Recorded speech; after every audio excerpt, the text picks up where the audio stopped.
अस्सलाम वालेकुम गाइस, मैं आपको वेलकम करता हूं आज की एक नई वीडियो में। आज की वीडियो में आपको 7000 साल पुरानी कब्रें दिखाने वाला हूं जो कि सूबा सिंध के अंदर है। तो चलिए गाइस वहां पर चलते हैं। मैं निकल पड़ा हूं, ऐसी जगह पर निकल पड़ा हूं जो बहुत ही मज़ेदार और अमेजिंग और नॉलेज के साथ फुल होने वाली है। तो मैं वहां पर आपको लेके चलता हूँ। मैंने थोड़ा बहुत अपने लिए सामान भी ले लिया है क्योंकि आज बहुत ज़्यादा गर्मी पड़ रही है और सूरज भी ऊपर आ गया है। लेकिन उससे पहले अपने टीममेट को अपने साथ ले लेता हूँ। मेरा टीममेट स्टडी कर रहा था, पढ़ रहा था, इसलिए मैंने उसको छोड़ दिया है तो वो पढ़ता रहे, मैं चलता हूँ अकेला ही। काफ़ी ज़्यादा सफ़र करके पैदल आया हूँ। अब मैं तकरीबन वहाँ तक पहुँच गया हूँ, लेकिन आगे थोड़ा बहुत कच्चा रास्ता है तो वहाँ पर चलते हैं। और अभी जो है ना बहुत ज़्यादा धूप भी तंग कर रही है।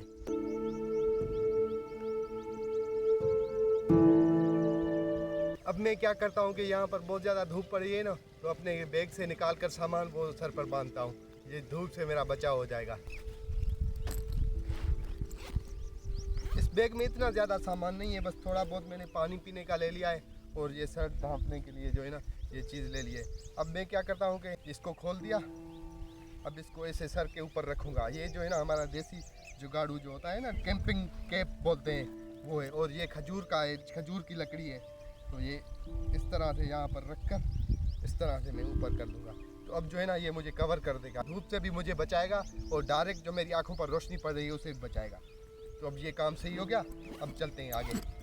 यहाँ पर ये पुराना कब्रिस्तान है, वहाँ तक मैं पहुँच गया हूँ। अभी जो है ना उन कब्रों के पास नहीं पहुँचा, वो जो है दूसरी साइड कब्रिस्तान की कब्रें हैं, तो वहाँ तक मैं जाता हूँ। गाइस ये जो दो झंडे आपको नज़र आ रहे हैं पाकिस्तान के, ये अर्ज़ पाक के दो शहीद हैं, इनकी यहाँ पर कब्रें हैं, तो इनको सलाम करते हैं हम। 14 अगस्त की तारीख तो गुजर गई है, लेकिन इन शहदा के नाम हमेशा याद रखे जाएंगे। इन्होंने अपनी धरती माँ के लिए अपनी जानें कुर्बान की थी। अब मैं बाकायदा कब्रिस्तान में दाखिल हो चुका हूँ। ये देखें मेरे साथ ये कब्रें चल रही हैं, तो बीच बीच रास्तों से मैं निकलता हुआ आगे चलता हूँ। कब्रिस्तान बहुत पुराना है, लेकिन इस कब्रिस्तान में जो है ना अर्ज़ पाक के भी बहुत शहीद हैं। मतलब 1947 हमारा जब पाक वतन आज़ाद हुआ था, तब से लेकर आज भी जो है ना फौज, पाकिस्तान फौज में भर्ती होने वाले बहुत ज़्यादा शहदा। पीछे आपने दो कब्रें देखी एक साथ थी, अब जो है ना दूसरी इस कब्र पे मैं आ चुका हूँ। ये जो था बहुत ही नौजवान लड़का था, उसकी ये मज़ार है, सब्ज़ लाली परचम लगा हुआ है और उसके अंदर इसकी मज़ार है। ये अर्ज़ पाक का शहीद जो था 19 साल की उम्र में शहीद हुआ था। शहदा हमेशा जिंदा होते हैं, शहदा को हमारा सलाम। अब मैं तकरीबन उस मकाम पर पहुंच गया हूं, लेकिन ये जो आप दो कब्रें देख रहे हैं,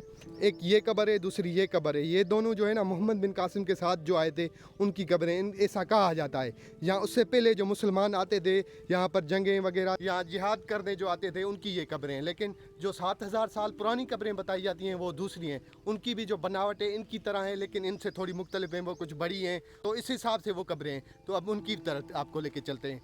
ये मैंने सुना हुआ है कि वो 7000 साल पुरानी कब्रें, लेकिन मैं तब पैदा नहीं हुआ था, तो मैं ये नहीं कह सकता कि बिल्कुल ही एग्जैक्ट वो 7000 साल पुरानी कब्रें। ये देखें बरसातों के नुकसानात। ये कब्र ये नीचे चली गई है, कब्र देखें तकरीबन आधा फुट नीचे चली गई है। तो गाइस फाइनली मैं आ चुका हूँ। ये एक मज़ार है जो तकरीबन 7000 साल पुरानी बताई जाती है और दूसरी मज़ार ये है, और आगे भी इनसे बड़ी एक और मज़ार है, तो वो मैं आपको दिखाता हूँ। अब ये मैं आपको करीब से दिखाता हूँ। आप देखिए करीब से कि ये जो है ना कैसे 7000 साल पुरानी कब्रें कही जाती हैं।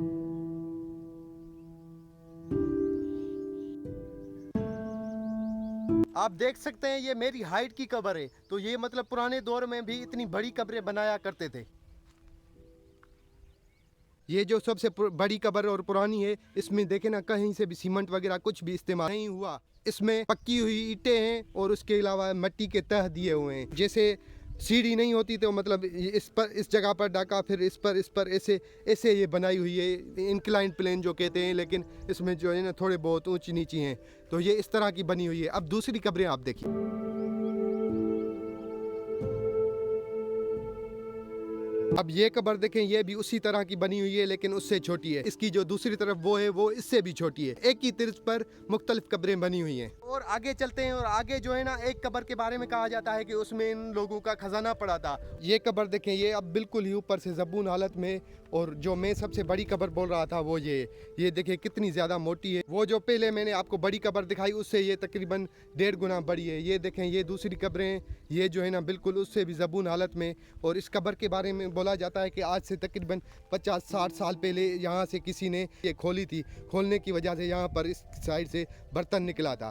तो उसके घर जो है ना पीछे आग लग गई थी, इसलिए इस कब्र को कोई भी छेड़खानी नहीं करता। अब ये दूसरी मज़ार पर आ गया हूँ, ये तीसरी मज़ार, और उसके अलावा तकरीबन आगे 4-5 मज़ारें इस तरफ हैं। तो यहाँ पर ये बहुत ज़्यादा मज़ारें हैं और इनके बारे में यही कहा जाता है कि ये तकरीबन 7000 साल पुरानी कब्रें हैं, लेकिन हकीकत का पता खुदा को मालूम होगा, मैं कुछ भी नहीं कह सकता। लेकिन हाँ, इनके आसार इस तरह के नज़र आते हैं कि ये इतनी पुरानी हैं। और ये देखें ना, ये ईंटें आज तक इस वजह से चली हैं कि ये ईंटें आप देखें, ये कितनी पक्की ईंटें लग रही हैं। ये जो है ना कली ईंटें हम बोलते हैं, जिनको ज़्यादा से ज़्यादा आग में पकाया जाता है, तो इस तरह की ये ईंटें हैं। इस वजह से हो सकता है ये 7000 साल से चली हों।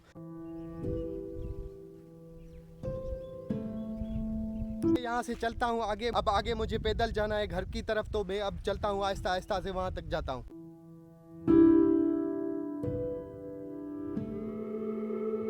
तो गाइस, इस वीडियो को यहीं पर ख़त्म करते हैं। अगर ये वीडियो आपको अच्छी लगी है तो लाइक कर दें, चैनल को सब्सक्राइब कर दें, और यहाँ तक वीडियो देखने का आपका बहुत ही शुक्रिया। Bye bye.